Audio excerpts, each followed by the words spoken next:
Mais ou menos ali por volta de 1930, quando a gente tem a tradução da obra Seria o Tempo, de Martin Heidegger, para o francês, é que nós temos uma ascensão no pensamento existencialista na Europa e também para outras localidades do globo.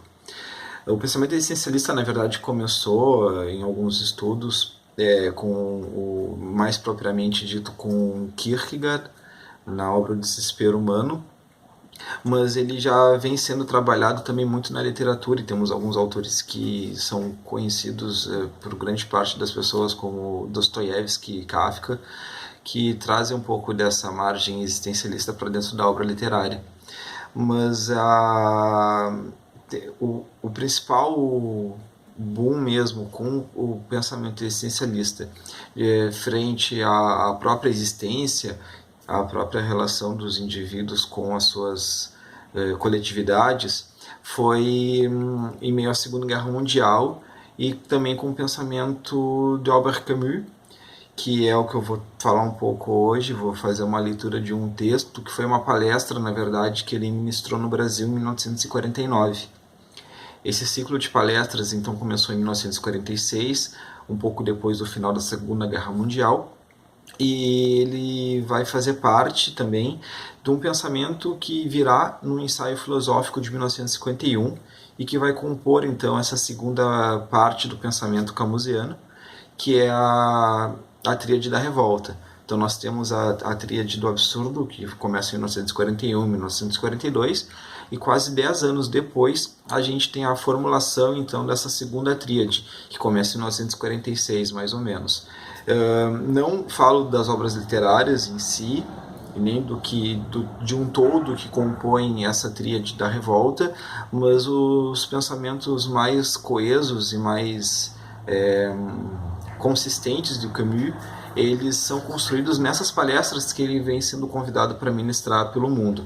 1946, então, ou 47, ele vai falar num texto intitulado La crise de l'homme, nos Estados Unidos, onde esse pensamento sobre o totalitarismo e sobre a crise na Europa vai começar a ser discutido por Camus, e vai adentrar então no seu segundo ensaio filosófico, que é O Homem Revoltado, de 1951. Mas no Brasil, então, quando ele é convidado para ministrar essas palestras na América do Sul, ele vai tratar sobre esse assunto, mas também vai falar um pouco do humano. Ele vai falar um pouco das silhuetas e também da forma que a gente deve, talvez, pensar a história.